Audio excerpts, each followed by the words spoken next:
Өткөндө салафилерге нике кыйса болот дедиңиз эле. Суроо жооп учурунда сиздин жообуңуздан кийин интернет тармагында талкуу болуп, көбүбүз түшүнбөй калдык. Алар деле ислам дининде да же кандай болуп калат нике маселеси мүмкүн болсо кенен түшүндүрүп бере аласызбы деп. Өткөндө айтканбыз. Таксы акыркы учурда мындай да. Бизде нике болгонго шарт.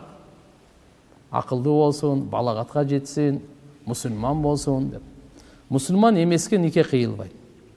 Бирок Куранга келе турган болсокчу, Курани Каримде ахли китап ким? Христиан жана насараларды христиан дейбиз. Яһудилер, жөөттөр. Аларга Таурат, Инжил түшкөн. Христиандар менен жөөттөр. Ошолорго нике адал дейт. Биз бир маселени кичине аша чаппайлы да. Мындай инсап менен, мейли кандай болсун инсап менен. Биринчи мына салафилер мусулманбы, мусулман эмес, ушуга токтоп койбойлу. Менин оюмча бул мусулман, сиздин оюңузча билбейм экен. Эгерде сиздин оюңузча башка болсо чыкпайсызбы буяка? Мындай сөз айтыпчы. Албетте бул жерге ошолорго аралашкан жок. Биз элди бөлбөйлү. Элди жарбайлы. Бардыгын урматтайлы. Туура Ханафиге үйлөнсүн, Шафииге үйлөнсүн, Маликиге үйлөнсүн, Салафиге үйлөнсүн, Хамбалиге үйлөнсүн.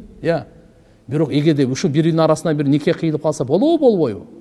Мен мына ушул маселеге бул жакта жооп алат да. Нике кыйылып калса, нике өтпөйбү Алланын алдында? Болот. Турмушка чыгам дей турган болсо чыга берет, аламса ала берет. Так мейли, өзүңүздүн мазхабыңызда, өзүңүздүн жүргөнүңүздө. Кээ бирлер айтат, давачка чыксам болобу, давачка чыкпай эле коем. Якын иштерге чыкса болобу же чыкпай болобу. Же болбосо тигиндей мындай. Умумий, жалпы эрежени карап фатва берилет. Жалпы эрежени карап айтылынат. Жеке бир адамдын кызыкчылыгы же болбосо касташына каралып айтылбайт таксырлар.